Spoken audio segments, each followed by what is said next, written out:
नमस्कार। आज के इस वीडियो में एक बहुत महत्वपूर्ण विषय बहुभ्रूणता के बारे में हम लोग आवश्यक जानकारी प्राप्त करेंगे। सबसे पहले हम बहुभ्रूणता के बारे में जानते हैं कि यह क्या है। देखिए, जब किसी बीज में एक से अधिक भ्रूण पाए जाएं, तो उस दशा को हम बहुभ्रूणता कहते हैं। इस प्रक्रिया में जो बीज होगा उसमें एक लैंगिक भ्रूण होगा और शेष जो भ्रूण होंगे वो अन्य कोशिकाओं से विकसित होते हुए दिखाई देंगे। ये एक चार्ट यहाँ दिखाया है जो एक सामान्य प्रक्रिया है कि देखिए, पुंकेसर में परागकोश होता है और परागकोश के अंदर पाई जाती है लघु बीजाणु मात्र कोशिका। ये लघु बीजाणु मात्र कोशिका से लघु बीजाणु बनते हैं और ये लघु बीजाणु अंकुरित होकर के अंकुरित परागकण बनाते हैं जिसमें पाए जाते हैं नर युग्मक। और इसी प्रकार से स्त्री केसर में बीजांड के अंदर गुरु बीजाणु मात्र कोशिका से क्या बनता है, गुरु बीजाणु, और इससे बनता है भ्रूण कोश और इस भ्रूण कोश में पाई जाता है अंड और अन्य कोशिकाएं। जब ये नरयुग्मक और ये अंड कोशिका आपस में मिलती हैं तो इनके बनने से बनता है भ्रूण, जिसको हमने यहाँ लैंगिक भ्रूण कहा है। ये निषेचन के बाद बनने वाली संरचना है। लेकिन कभी कभी कुछ बीजों में ये जो लैंगिक भ्रूण है इसके अलावा अन्य भ्रूण बन जाते हैं और उसी क्रिया को हम नाम देते हैं क्या, बहुभ्रूणता। ये जो प्रक्रिया है, जो प्रॉपर्टी है, ये जिम्नोस्पर्म में सामान्य घटना है। जिम्नोस्पर्म में यह आम बात है बहुभ्रूणता का पाया जाना, लेकिन फ्लावरिंग प्लांट्स में ये लक्षण जो है कम पाया जाता है। इसकी खोज जो करने वाले वैज्ञानिक थे वो थे एंटोनी वॉन ल्यूवेनहॉक, जिन्होंने 1719 में संतरे के बीज में बहुभ्रूणता की खोज की थी। अब हम जानते हैं बहुभ्रूणता के कारण, किन कारणों से बहुभ्रूणता हो सकती है। मैं एक एक करके आपको समझाऊंगा। देखिए, पहला कारण क्या है, भ्रूण कोश में एक से अधिक अंड कोशिका का विकास और निषेचन।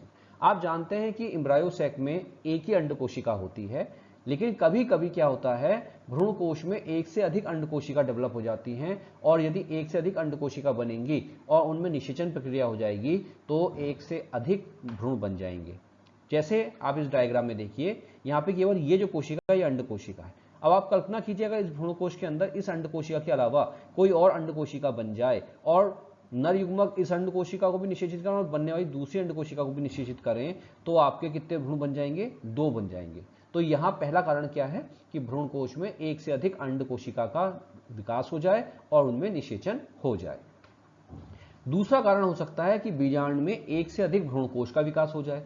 ये संरचना आप देख रहे हैं, ये एक भ्रूण कोश है। अगर इस प्रकार की 2 संरचना या 2 से अधिक संरचना बन जाएं तो उसके अंदर पाई जाने वाली अंड कोशिकाएं भी संख्या में ज्यादा हो जाएंगी, तो स्वतः ही है कि भ्रूण भी आपके क्या हो जाएंगे, ज्यादा हो जाएंगे। जैसे ये डायग्राम मैंने आपको दिखाया, इसके बीजांड में आप देखिए, बीजांड काय के अंदर आपको 2 भ्रूण कोश दिखाई दे रहे हैं। 2 भ्रूण कोश हैं तो 2 अंड कोशिकाएं भी हैं, और निषेचन अगर इन दोनों अंड कोशिकाओं में होगा तो कितने भ्रूण बनेंगे, आपके 2 बन जाएंगे।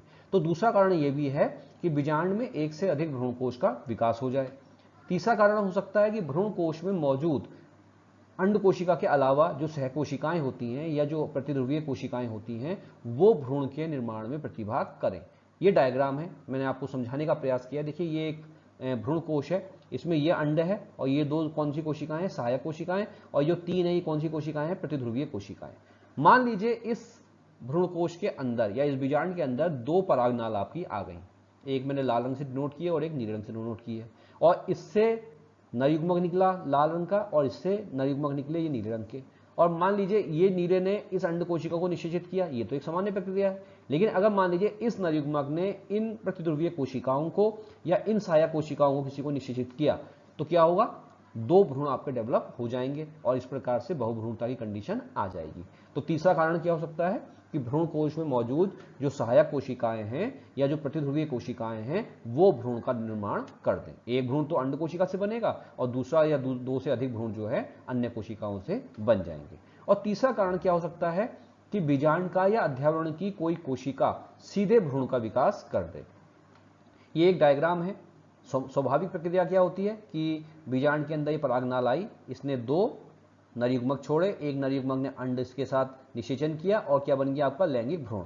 अब ये जो बीजांड है इसका ये बीजावरण है, यह अध्यावरण है आपका बाहरी, और ये वाली संरचना क्या है, आपकी बीजांड का है। आप कल्पना कीजिए इस बीजांड काय की कोई कोशिका जो द्विगुणित है, या ये जो आपका अध्यावरण है इसकी जो कोशिका है द्विगुणित, इनमें से कोई कोशिका विभाजन करके, समसूत्री विभाजन करके एक भ्रूण बना दे या एक से अधिक भ्रूण बना दे, तो आप देखेंगे कि इस लैंगिक भ्रूण के अलावा 2 अन्य भ्रूण आपके विकसित हो गए। तो ये चौथा कारण हो सकता है कि बीजांडका या अध्यावरण की कोई कोशिका से सीधे भ्रूण का विकास हो जाए। तो ये मुख्यतः 4 कारण हैं जिनकी वजह से बहुभ्रूणता पाई जाती है। अब हम बात करते हैं कितने प्रकार की बहुभ्रूणता हो सकती है। तो देखिए सामान्यतः 4 प्रकार की बहुभ्रूणता देखने में आती है, एक एक करके हम डिस्कस करेंगे। सबसे पहले कहते हैं सरल बहुभ्रूणता या सिंपल पॉली एम्ब्रायोनी। क्या है ये सरल बहुभ्रूणता? देखिए जब बीजांड में एक से अधिक भ्रूणकोश विकसित हो जाएं, समझिएगा, जब बीजांड में एक से अधिक भ्रूणकोश विकसित हो जाएं तो प्रत्येक भ्रूणकोश में मौजूद अंड कोशिका निषेचित होकर भ्रूण का निर्माण करती है और इस प्रकार की बहुभ्रूणता सामान्यतः हम किसमें देखते हैं? सरसों में देखते हैं। ये जो आपके भ्रूणकोश बने एक बीजांड में 2 से अधिक, ये कैसे बने? इनका निर्माण कैसे हो सकता है? 2 या 2 से अधिक गुरु बीजाणुओं के सक्रिय हो जाने के कारण हो सकता है, बीजांड का या अध्यावरण कोश की किसी कोशिका से हो सकता है। तो यहां डायग्राम अगर आप देखें तो जैसा मैंने आपसे कहा कि सरल बहुभ्रूणता किसको कहते हैं? जब एक से अधिक भ्रूणकोश पाए जाएं। ये डायग्राम आप देखिए, यहां आपके 2 भ्रूणकोश हैं, दोनों भ्रूणकोशों में एक एक अंड कोशिका है और ये दोनों अंड कोशिका का निषेचित हो जाती हैं तो आपके कितने भ्रूण बन जाएंगे? 2 भ्रूण बन जाएंगे। तो इस प्रकार की बहुभ्रूणता जिसमें एक से अधिक भ्रूणकोश विकसित हो और उस भ्रूणकोश की अंड कोशिका निषेचित होकर के भ्रूण बनाए, तो ऐसी बहुभ्रूणता कहलाती है सरल बहुभ्रूणता। अब यहां एक प्रश्न ये उठा कि ये 2 भ्रूणकोश कैसे बने? तो देखिए भ्रूणकोश बनने के कई तरीके हो सकते हैं। जैसे आप जानते हैं कि ये जो भ्रूणकोश बनता है ये कैसे बनता है? जब गुरु बीजाणु मात्र कोशिका से 4 गुरु बीजाणु बनते हैं और उन 4 गुरु बीजाणुओं में से क्या होता है? एक गुरु बीजाणु सक्रिय रहता है और 4 क्या हो जाते हैं? 3 क्या हो जाते हैं? निष्क्रिय। मान लीजिए ये गुरु बीजाणु मात्र कोशिका है, इससे कितने गुरु बीजाणु बने आपके? 4, 1, 2, 3 और 4। सामान्य परिस्थिति में क्या होता है कि ये जो 3 गुरु बीजाणु हैं ये क्या हो जाते हैं? निष्क्रिय हो जाते हैं और जो एक गुरु बीजाणु होता है इसके विकास से बनता है कि आपका भ्रूणकोश। आप कल्पना कीजिए कि अगर इस गुरु बीजाणु के अतिरिक्त ये गुरु बीजाणु और जो अन्य गुरु बीजाणु जो कि निष्क्रिय हो गए ये गुरु बीजाणु भी सक्रिय हो जाएं तो हर किसी से एक एक भ्रूणकोश बनेगा। तो इस प्रकार से कितने भ्रूणकोश बन जाएंगे आपके? 4। तो एक कारण तो ये हो सकता है कि एक से अधिक भ्रूणकोश पाए जाएं। दूसरा कारण क्या हो सकता है? बीजांडकाय या अध्यावरण की कोई भी कोशिका क्या करे? भ्रूणकोश का निर्माण कर दे। तो इस प्रकार से कई मेथड हो सकते हैं जिसकी वजह से एक से अधिक भ्रूणकोश बन जाए। दूसरा प्रकार है मिश्रित बहुभ्रूणता या मिक्स्ड पॉलीएम्ब्रायोनी। देखिए जब बीजांड में एक से अधिक परागनलियां प्रवेश करें जिस कारण भ्रूणकोश के भीतर अतिरिक्त नरयुग्मक आ जाएं जो अन्य कोशिकाओं जैसे सहायक या प्रतिध्रुवीय कोशिका को निषेचित कर दें, तो इस प्रकार की बहुभ्रूणता को कहते हैं हम मिश्रित बहुभ्रूणता, जो कि सेजिटेरिया, कोवा आदि में पाई जाती है। आप डायग्राम में देखिए, मान लीजिए ये 2 परागनाल आपके इसमें प्रवेश कर गई। इस पर्पल रंग की जो परागनाल है इससे 2 नरयुग्मक अंदर प्रवेश किए, जिनमें से एक नरयुग्मक ने क्या किया? अंड कोशिका को निषेचित किया और दूसरा नरयुग्मक इससे जुड़ गया आपका द्वितीयक केंद्रक से। इसी के अलावा दूसरी परागनाल ये भूरे रंग की प्रवेश कर गई और इससे भी 2 नरयुग्मक अंदर प्रवेश कर गए भ्रूणकोश में और इन्होंने किसे निषेचित कर दिया? इन प्रतिध्रुवीय कोशिकाओं को या फिर इन 2 सहायक कोशिकाओं को।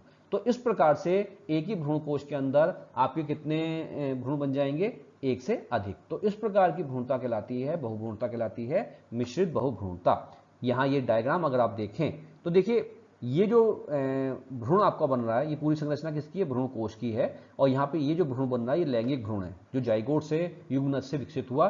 लेकिन ये जो भ्रूण बन रहा है आपका ये किससे बन रहा है? एंटीपोडल एम्ब्रायो हमने इसको कहा है, क्योंकि किससे बना? एंटीपोडल सेल, प्रतिध्रुवीय कोशिकाओं से।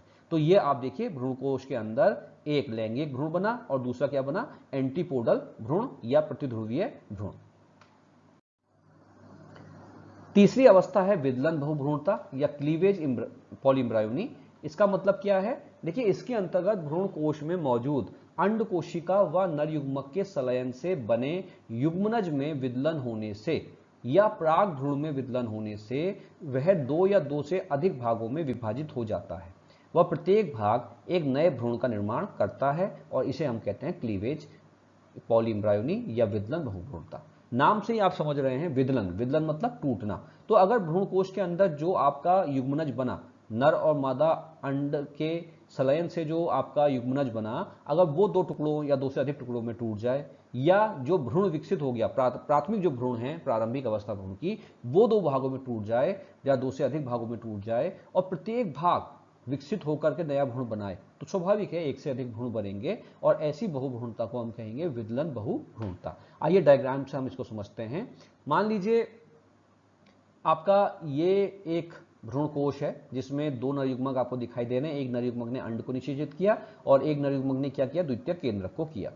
इस नरयुग्मक के अंड को निषेचित करने के फलस्वरूप ये बन गई आपकी क्या, युग्मनज कोशिका बन गई, जो कि कैसी होगी, द्विगुणित होगी।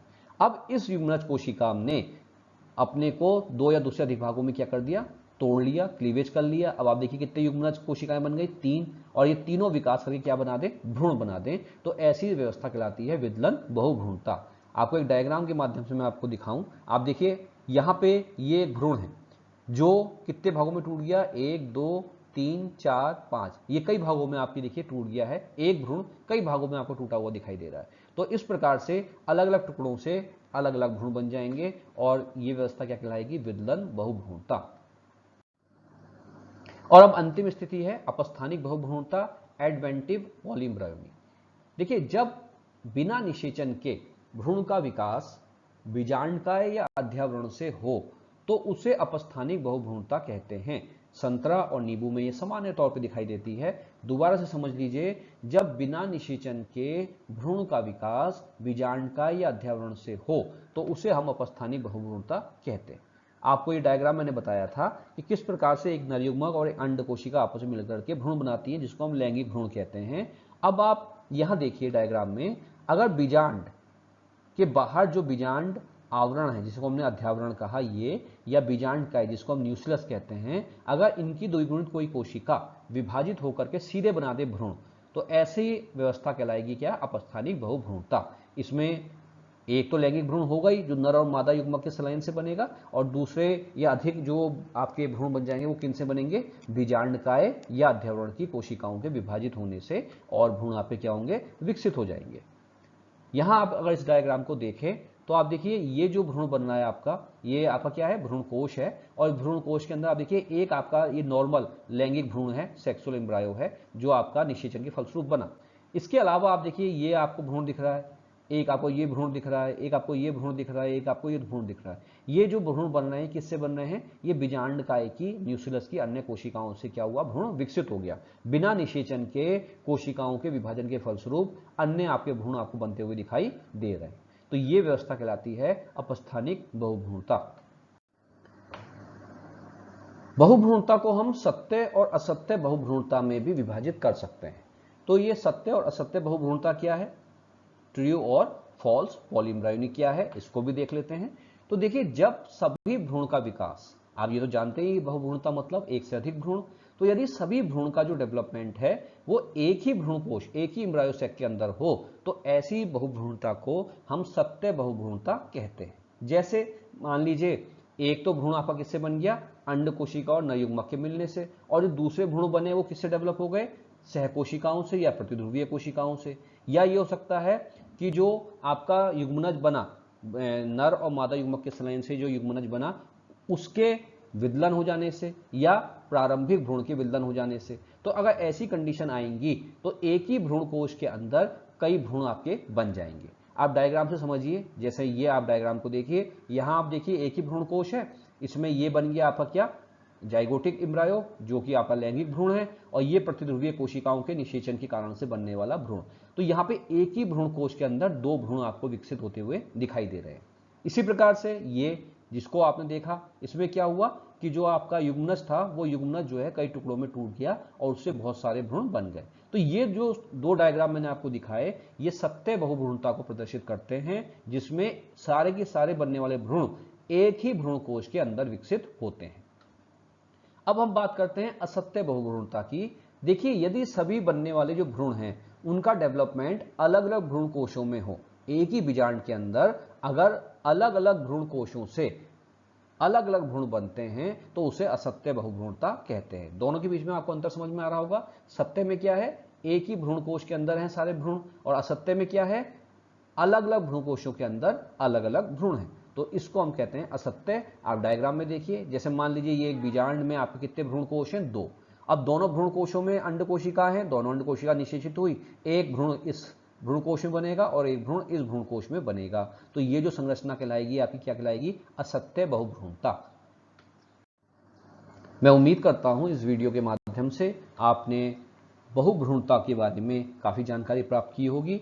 अगर आपको ये वीडियो पसंद आया तो प्लीज़ इसे लाइक कीजिए और इस चैनल को सब्सक्राइब कीजिए। धन्यवाद।